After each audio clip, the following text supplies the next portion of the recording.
सबसे बड़ा रोग किसी के लिए भी कुछ न होना है।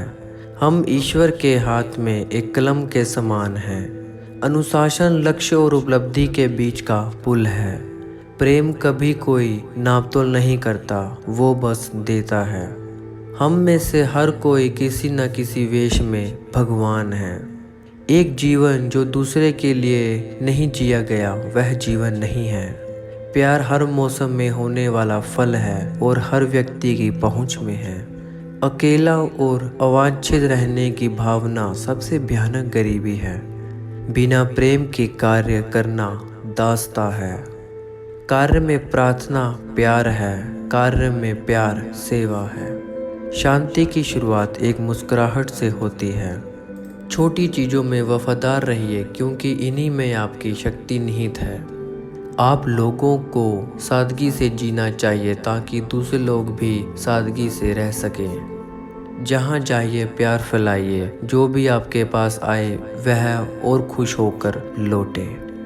चलिए जब भी एक दूसरे से मिले मुस्कान के साथ मिले, यही प्रेम की शुरुआत है। खूबसूरत लोग हमेशा अच्छे नहीं होते, लेकिन अच्छे लोग हमेशा खूबसूरत नहीं होते। प्यार करीबी लोगों की देखभाल करने के द्वारा शुरू होता है जो आपके घर पर है। हम सभी महान कार्य नहीं कर सकते, लेकिन हम अन्य कार्यों को प्रेम से कर सकते हैं। अगर लोग अवास्तविक, विसंगत और आत्म केंद्रित हैं, फिर भी आप उन्हें प्रेम दीजिए। प्यार के लिए भूख को मिटाना रोटी के लिए भूख को मिटाने से कहीं ज़्यादा मुश्किल है। अगर हम आज को बर्बाद कर रहे हैं तो याद रखना आने वाला भविष्य हमको डरा देगा। यदि आप 100 लोगों को भोजन नहीं करा सकते हैं तो सिर्फ एक को ही भोजन करवाएं। अगर हम वास्तव में प्रेम करना चाहते हैं तो पहले हमें सीखना होगा कि क्षमा कैसे करना है। हर छोटी से छोटी चीज़ में भी ईमानदार रहिए क्योंकि इसी में आपकी शक्ति निर्भर करती है। सभी लोग महान कार्य नहीं कर सकते हैं, लेकिन हम छोटे कार्य को बड़े स्नेह से कर सकते हैं। अगर आप यह देखेंगे कि लोग कैसे हैं तो आपके पास उन्हें प्रेम करने का समय नहीं मिलेगा। कल जा चुका है, कल अभी आया नहीं है। हमारे पास केवल आज है। चलिए शुरुआत करते हैं। यीशु ने कहा है कि एक दूसरे से प्रेम करो। उन्होंने यह नहीं कहा है कि समस्त संसार से प्रेम करो। आपको सफलता के लिए प्रार्थना नहीं करनी चाहिए, बल्कि सच्चाई के लिए प्रार्थना करनी चाहिए। दया और प्रेम भरे शब्द छोटे हो सकते हैं, लेकिन वास्तव में उनकी गूंज की कोई सीमा नहीं होती। मैं चाहती हूँ कि आप अपने पड़ोसी के बारे में चिंतित रहें। क्या आप अपने पड़ोसी को जानते हो? चमत्कार यह नहीं है कि हम यह काम करते हैं, बल्कि यह है कि ऐसा करने में हमें खुशी मिलती है। इंसान का जीवन मात्र ही पवित्र है, इसलिए इसे अपनी क्षमता अनुसार सुंदर बनाना हमारा कर्तव्य है।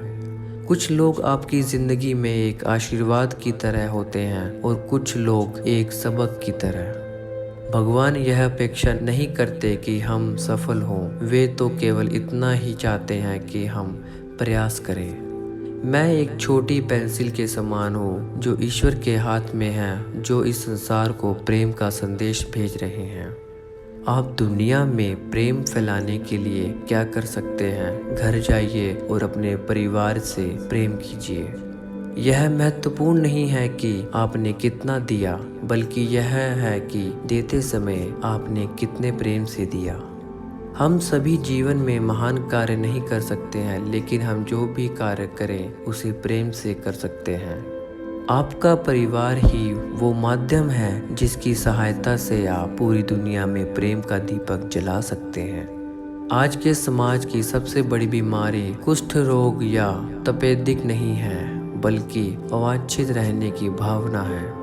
यदि हमारे बीच में कोई शांति नहीं है तो वह इसलिए क्योंकि हम भूल गए हैं कि हम एक दूसरे से संबंधित हैं।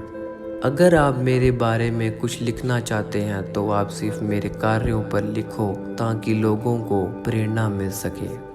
दो लोगों के बीच प्रेम का संबंध ही शांति का प्रतीक होती है। यदि ऐसा नहीं है तो जीवन अशांतियों से भर जाएगा। धन से अधिक महत्व प्रेम का होता है, क्योंकि धन हमारे दिमाग को शांति देता है और प्रेम हमारे मन को शांति देता है। जब भी आप किसी पर मुस्कुराते हैं तो यह प्यार का एक कार्य है, उस व्यक्ति के लिए एक उपहार है, एक सुंदर चीज है। यदि आप किसी काम को करते समय प्रेम का भाव अपने अंदर नहीं रखते हैं तो उस काम के लिए आप एक बंधक की तरह हो। हम यही सोचते हैं कि हमारे किए हुए कार्य तो सागर में एक बूंद के बराबर है, पर उस बूंद के बिना सागर का पानी कम ही होगा। पेड़, फूल और पौधे शांति में विकसित होते हैं। सितारे, सूर्य और चंद्रमा शांति से गतिमान रहते हैं। शांति हमें नई संभावनाएं देती है। ईश्वर के सम्मान हमेशा अपनी प्रतिज्ञा को लेकर जाएं, न कि किसी इच्छा को, क्योंकि आपकी प्रतिज्ञा ही आपके इच्छा को पूरा करती है। दान देते समय हमेशा उसके अंदर प्रेम का भाव अवश्य सम्मिलित करें, क्योंकि लेने वाला आपके प्रेम को देखता है, न कि आपके दान को। ईश्वर हम लोगों के सफल होने की अपेक्षा नहीं करता है, बल्कि वह तो हम लोगों को यह अपेक्षाएं करता है कि हम लगातार प्रयास करते रहें। आपको किसी कार्य में सफलता मिले या ना मिले, लेकिन आपको एक बार प्रयास जरूर करना चाहिए, क्योंकि ईश्वर भी आपसे यही चाहते हैं। हमें एक दूसरे से प्रेम करना चाहिए, न कि समस्त संसार से, क्योंकि यदि हम एक दूसरे से प्रेम करने लगते हैं तो समस्त संसार इसमें समा जाता है। यदि आप चाहते हैं कि एक प्रेम संदेश सुना जाए तो पहले उसे भेजें। जैसे एक चिराग को जलाए रखने के लिए हमें दिए में तेल डालते रहना पड़ता है। एक कल जो कब का गुजर चुका है और एक कल जो अभी तक आया नहीं है, हमारे पास केवल आज ही है। तो चलिए अभी से शुरुआत करते हैं। आपका काम कोई और भी कर सकता है और किसी और का काम आप कर सकते हो, इसीलिए दूसरे के इंतजार में अपना समय कभी बर्बाद न करें।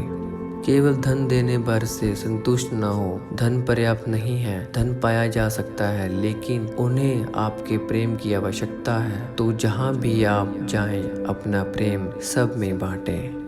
जिस व्यक्ति को कोई चाहने वाला ना हो, कोई ख्याल रखने वाला ना हो, जिसे हर कोई भूल चुका हो, मुझे लगता है कि वह किसी ऐसे व्यक्ति की तुलना में जिसके पास खाने के लिए कुछ ना हो से कहीं ज्यादा भूख, कहीं ज्यादा गरीबी से ग्रस्त है।